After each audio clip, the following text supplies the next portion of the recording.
What's up, passionate Pokemon players? I am Ryan, and we're here for another episode of the Hawks Pokemon Nest. Now, my decks are getting weirder and weirder, and I think though we've reached our peak weirdness for this one. This time, we are going to do a Gyarados deck from the obscurest Gyarados you could think of. Maybe, it might not be the most obscure, but it is going to be the Pokemon Go Gyarados, and we will be playing this as a mill deck. So we're going to be milling our opponents down. This is a deck I made a long time ago too, so I've had this one for quite some time. I wanted to play it at my locals, but I was short a few Gyarados. I only have 2 of them. Ordered some, they never arrived, and by then the other sets were coming out and I wanted to play some other decks. But I have rebuilt it online specifically for this video because I love all of you and I want to show it off. And last week was a pretty odd one too, and interestingly enough, with the Pokemon Go card as well, with the Raticate single prizer, now we're going and we're continuing the trend of single prize wild decks with the Gyarados mill deck. So what we'll do here is get into that deck, what the cards are, each one, explanation of why we included it. Then we're going to give some of the strategies, strengths, and weaknesses of the deck. And then finally, we'll think about some other cards to consider swapping out or into this deck. But before we do, please don't forget to hit that subscribe button so you can become part of the Hawks Nest. We are a growing flock of fabulous folks who are empowered to do what we're passionate about. And I'm passionate about Pokemon. I'm passionate about building these crazy, odd decks that are at least competitive. So I'm excited to show this off to you all. If you're not quite ready to fly with the Hawks Nest yet, just hit the like button. Let us show up again in your algorithm. Leave a comment. Let me know what you thought. Is this deck going to be viable? Make sure you stick around and tune into the next episode where we are going to take this deck to TCG Live and put it into action. Here is the deck up. This one has the least Pokemon I've ever had. We just have Gyarados, as we see, with his Wreak Havoc ability. It's 1 energy only. Flip a coin till you get tails. For each heads, discard the top 2 cards of your opponent's deck. So not bad, pretty cool. It's very RNG based, as we see. Sometimes you get none, and sometimes you get a lot. I was just playing last night. I got 7 heads in a row.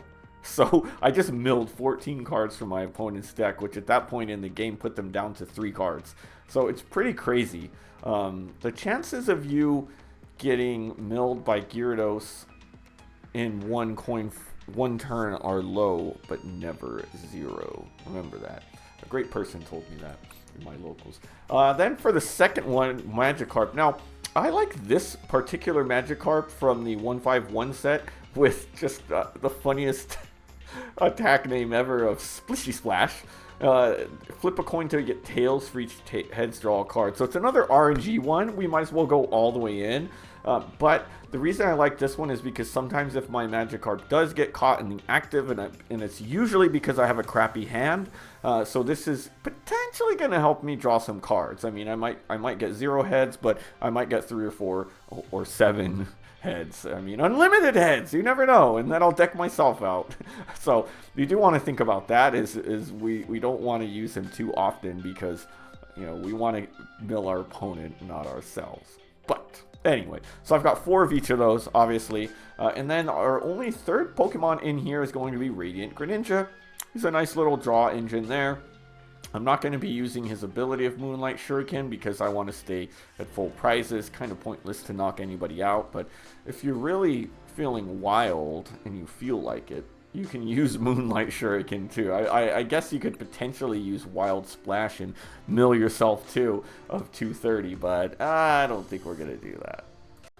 Now, this is undoubtedly our wildest set of supporters we've ever done, more so because, I mean, there's just no Pokemon. So I actually have, if I hit edit deck here, you can see I have 41 trainer cards in here, 9 total Pokemon, and then 10 energy in there. So let's have a look here. Of course, we're going to start with Buddy Buddy Pop. Wait, what? For the first time, I do not have a Buddy Buddy Poffin in there. We don't. crazy, right?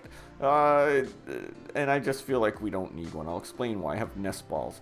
Let's get into that first. I just put nest balls because, I mean, Buddy Poffin, do I need that many? I mean, I guess in theory I could get 2 out at once and 4, but there's not enough Pokemon to use that, and I would rather have nest balls so that I can more easily get my Radiant Greninja out there, because that is our draw engine. So I did not put Buddy Poffin in this deck. Rather, I put 3 nest balls. I think 3's enough because then we do have 4 Arvens that are going to help us get that. I mean, there's still potentially we don't pull an Arven, but, you know, 4 Arvens gives us a pretty good chance of getting what we need. Then, Counter Catcher. I have 4 Counter Catchers, no Boss's Orders. There's no need for Boss's Orders, and Counter Catcher is great because we're not taking prize cards. So as soon as they knock out our first Pokemon, they are going to have more prize cards than us for the entirety of the match, because we are not knocking out Pokemon, we're milling. So 4 Counter Catchers, I love it. Usually I'm more of a Boss's Orders fan, but there's just no reason to use it here, especially because it's an item card. We can Counter Catcher into a supporter and really do some damage to them.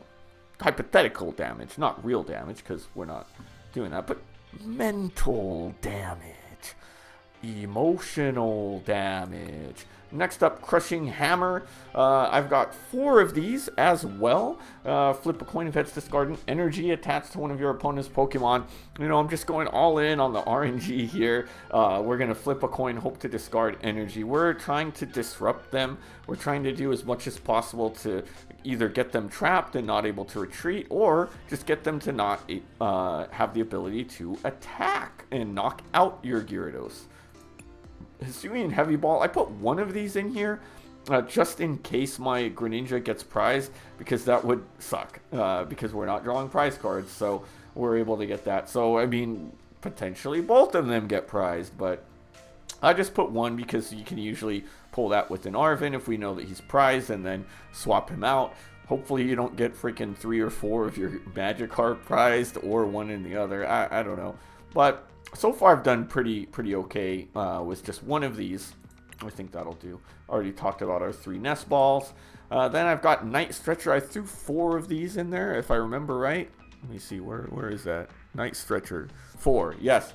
4 Night Stretchers so that we're able to get energy back in hand, so that we can really just keep our draw cycle up. And also, like, let's say our Gyarados gets knocked out, we don't have another one ready, we can pull him straight back from the discard, or even potentially our Greninja, whatever we need. Night Stretcher, great card for this deck. Switch, I've only got 2 switch cards. There's not too often when we need to switch. A lot of times they may be trapping your, they may be trapping your Greninja in inactive. We don't have an energy. I mean, the good thing is the Greninja is only going to take oftentimes 1 energy, but we will talk about the potential that he's going to have a 2 retreat cost, which is going to be incited by yourself. But so that's kind of why I have that, to give a little bit of flexibility. But I think 2 is enough. Ultra Ball. I have 3 Ultra Balls in there, as I often do. Nice little sweet number for me, so that we can get what we need. Calamitous Wasteland. Now this is the one that can be bad for your Greninja if they're putting him into the active, but I think it still works. We're going to try to get their basics trapped into the active spot. Looking at, do they have any Vs out there still? I think, unfortunately, this card will be a little bit less good soon, but we increase their retreat cost so that we're hopefully trapping somebody out there. Maybe they're going to switch it out, maybe not, but, that's what it is on there. So I've got 2 of them in there. Not the worst thing if we can't get it out, which we don't have any way to pull it. 4 Arvens, of course. And then Iono, I have 4 Ionos. This card is just really good for this deck. I mean, I think any deck that's playing mill and not taking prizers is like you know, we're always going to draw 6. And then the longer and longer the match goes on, the less they're going to draw. Really great disruption card. Really makes it difficult to plan ahead and, you know, do what they need to do to move their Pokemon from being trapped in the active spot, or maybe getting energies back and things like that. So we're going to go with 4 Ionos. It also really helps you because this deck can, you know, we need really specific cards. We need to make sure we're getting Gyarados and with an energy into our active spot. So helps us to get that done.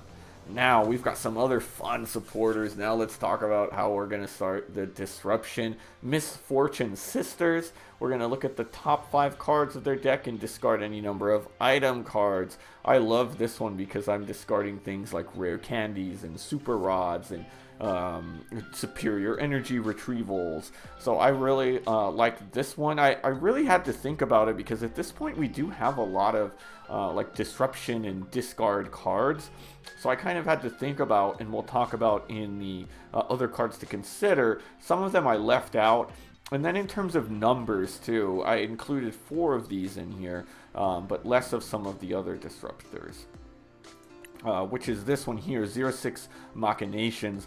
I kind of, do I want 3 of one, 4 of one, 4 of both, blah, blah, blah. So I only put 3 in here. Let me make sure. I didn't even put a number on it. Oh my gosh. What am I doing here, y'all? Let me make sure. But yes, I have 3 of them here, which you don't see up here. Here, we can fix that right now. You want to fix that so we can know in case anybody's wondering. Yeah, we got 3 in there. This one is a cool card too. Your opponent discards until they have 3. So those players that are like big on hands can just like start crying when you use this card. But I still like kind of the 4 of Misfortune Sisters in terms of having enough room, because sometimes they have small hands. You know, sometimes they only have 4 and 3. So it's not the best card, and then the fact that they choose makes it a little bit like, okay, you know, I could get rid of these and keep these. The Misfortune Sisters, while sometimes you don't hit on it, the fact that you can choose, I really like it a little bit more. I find it to be more useful. Then we've got Hero's Cape. Pokemon this card is attached to gets plus 100 HP.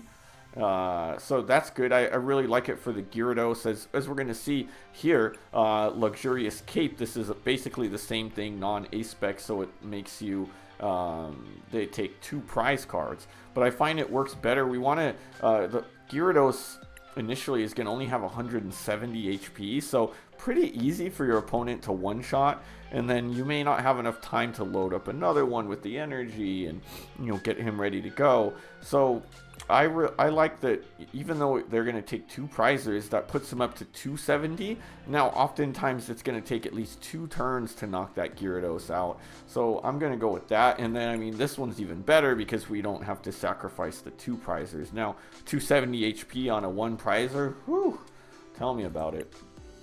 You know, as I was recording this, I just thought of something crazy. Is the fact that I have 10 energy here, right? And they're all water just because, oh, well, this is a water deck.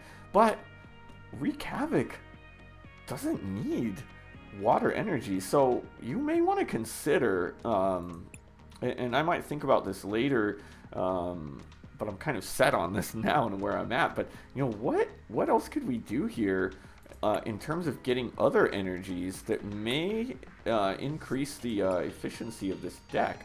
You know, we can do something like, I don't know. I mean, I don't know. Maybe like a jet energy, but we can use other things if we want. Like, maybe 30 less damage from Pokemon Vs. We could get some V guards in there. Mist energies, so we prevent effects of attacks. Man, I'm like, I don't know why I didn't think of this sooner. You know, gift energy. I don't know. That one's tempted because, you know, it could technically mill us, but yeah, I'm about to make some changes here. We're seeing this. Let me see, at least 4, because we don't have anything where we're drawing. Yeah, I mean, oh look, I don't own 1. I got to exchange. Wow, you guys are seeing some first-hand changes to this deck in action. Yeah, I do like that one, and let's get the Mist energy too.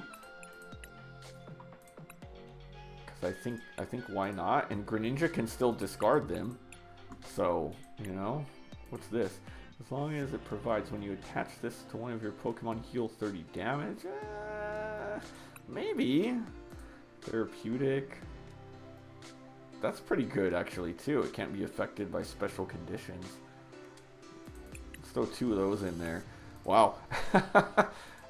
I'm like, I kind of like the therapeutic a little bit more. Let's add a couple of these, and then maybe just the V-Guard. I don't know if I need to.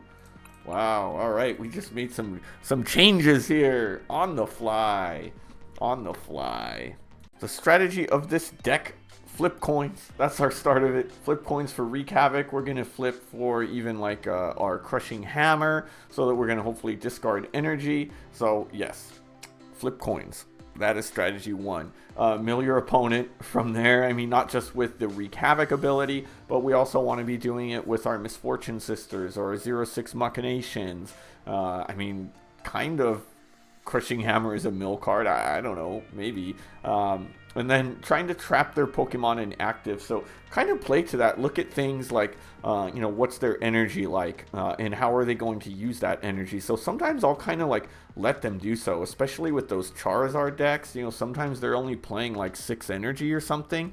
So I might look at that and, you know, kind of play in that way. Sometimes not even necessarily show that I have the counter catchers until they load up one of their Pokemon. And then since we're not knocking out, like sometimes if they attach all 6 of those energies that they're playing, which I don't always know if they have 6 or 8 or 10, but you could kind of get an idea on what their energy is like pretty early. So think about those types of things, and when we're trying to trap some of their Pokemon inactive, and go that route with our counter catchers, right? The strengths, I mean, it's maximum destruction, disruption really, and kind of disruption. I mean, this is a deck that can just go crazy and mill. It's potentially unlimited. You know, it's worse. I think it doesn't see a lot of play because of the RNG based about it. Like Wugtrio is probably a much more consistent mill deck to play in this same style where we're going to be attacking. But there's differences between the two. You know, with a Wugtrio, you need 3 energy, so you might have to go with a double turbo and something else. Whereas with the Gyarados, you only need 1 energy of any type, right? The downside is you might get 0. Sometimes you're going to go 3 or 4 turns where you just cannot get a heads for the life of you. But then guess what happens? You get 5, 6 in a row, and you're milling 10 plus cards in a turn. You know, that's crazy. So if you're in for a roller coaster, and you love those roller coasters, this is the deck for you. Like I said, Gyarados is just easy to set up as an attacker. It's relatively beefy if you can get a cape onto it. And then, you know, it's pretty easy to keep this going. You know, sometimes with a deck like a Wugtrio, if your opponent is pretty good at, you know, getting rid of those Wugtrios quickly, it can be challenging because it takes more than 1 turn to load him up. Whereas a Gyarados, as long as you've got a Magikarp on your bench, you can evolve and attach energy the next turn and just continue the chaos, which is why I like this deck. And, I mean, it's Gyarados. We all know that my favorite decks are those with the old school Pokemon. Whereas Wugtrio is kind of on my cool list because he's based on Dugtrio and Diglett. So he is one I like a little bit more. But, I mean, this is an OG here, and just a weird way of using Gyarados. Just who the heck thought of this card, you know, in terms of Wreak Havoc your opponents, and then Wild Splash, which does crazy damage and mills yourself for 4 energy. Yeah. Weaknesses, though, as I mentioned, it's very RNG based. It's very RNG based. Sometimes you're going to get 0 tails forever. Sometimes you're only going to get 2 for a while, and milling just 2 a turn isn't going to be that great for you. You need to really hit on something, and, you know, if you can survive long enough, eventually you are, you know, but you never know. Another thing is that, you know, it does rely on trapping the opponent. So if you do have an opponent who gets set up very quickly and has things like, you know, maybe a Petrunt where they can't get trapped in the active, or a lot of like switch cards and things like that, it's going to be a challenge for you to mill them, because it does take time. You know, these are longer matches, and Gyarados can get knocked out, especially if you're using the cape and, you know, getting down to 2 prize cards. Then we might have some challenges there. And yeah, it does get hand trapped, considering your only draw engine is going to be the Radiant Greninja, and then we do have Iono, but that can be a challenge sometimes as well. And other cards to consider here, I actually have a decent amount. This was really a deck that, like, there's so much that you can do, and there's so much that you can change. And you know, this is one I like what I have. And I have experimented a lot, but there are some cards I haven't even tried that just because, like, I feel pretty comfortable with where this deck's at. But I'm really interested. You know, let me know in the comments, you know, if you try this out, and if any of these other cards, or especially any others that I didn't even include here, might work here. But let's go through some that I considered. This one's the newest card I thought of, is the Dusk Ball. You know, when we're using Iono to bottom deck, it may be one there. Sometimes I don't want to Iono because I have a Gyarados in hand, but, you know, I don't have the Magikarp on bench yet. So it is one that you could kind of put in, and it's still RNG based. You know, we may not get the Dusk Ball after Iono, but hey, what have we been doing with this whole deck? We've been playing RNG. So Dusk Ball's one I'd consider with this, just because of the fact that Iono is really part of the whole process here. So it's one to think about. Lucia's Appeal's another interesting one too. We're going to switch in their basic Pokemon, and then now they're confused. So I kind of like that one, because maybe if you know that they've got basics and that they're just going to be able to attack no matter what, maybe they try to attack and then they're confused. You know, so it adds a little bit more disruption and could potentially give you some survivability, right? Irida, when I first made this deck, I had Irida over Arven because we get the Pokemon and an item. I started to realize that I don't necessarily need both. I can just get an item, and what I really need is my tools. So I replaced my Iridas with Arvens, but, you know, something to think about if you want to remove it. Now, Lake Acuity, you would have to put those water energies that I took out back in, but we are going to take 20 less damage from attacks, which, again, we're trying to get our Gyarados to be survivable. So it's something to think about if you want to really focus on that survivability of maybe going with Lake Acuity over the Calamitous Wasteland. Earthen Vessel's another one to think about too, to help us to make sure that we keep our energies in hand. I just don't see it really fitting in this deck. I do sometimes have issues with energies, but I think for the most part my Night Stretchers are able to keep me with a decent rotation. And remember, I only need 1 energy on a Gyarados. If I don't attach per turn once and I've got a Gyarados inactive, it's usually okay. So I'm usually going to sacrifice for concealed cards as long as I'm able to, in order to continue to cycle through my deck, right? Now, Eerie, this one's another one that I would have liked to put in there. It's kind of like a Misfortune Sisters for the hand. You may want this one over Xerosic Machinations. It's very debatable, you know, and I'm really on the fence, but I like the other one a little bit more. If you could find another way to fit Eerie in and give you some options, it would be good for that maximum disruption, but I just really haven't found a way to make it work yet. Candace is another one. Again, we'd probably want to swap those waters back in if we did, but, you know, we're able to look at the top 7 and reveal as many water Pokemon and energies as we need. This one's it's another one that's maybe on the other end of the RNG for me. I mean, we only have 9 total Pokemon. We can nest ball them up. We've got 10 energies, so it can help you, you know, if you're trying to really make sure that we've got some Gyarados in hand, but it's not a guarantee, so I'm gonna not go with Candace. Buddy Poffin? should we consider it? It is one you may want to consider. You may want to consider because it does help you really like ensure that you've got some Magikarp on the bench. You can grab 2 of them. From there, you can probably just discard if you grab some more. But I don't know. I don't like it.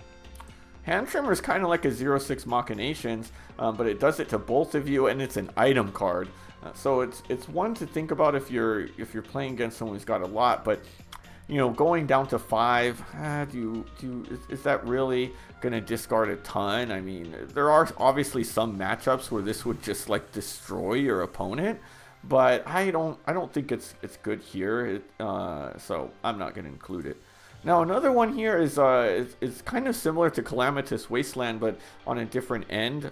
Attacks used by basic Pokemon cost 1 energy more. So it's one if you want to try to increase your survivability, but I don't like it because of the it's only on basics. I mean, obviously it doesn't affect Gyarados, which is good, but there's just not a ton of basics attacking out there. I'd rather trap a basic there than think that my opponent might be attacking me with basics. So that's why I'm not going to go with the league headquarters. And I skipped some of the ace specs, but I want to save those for last.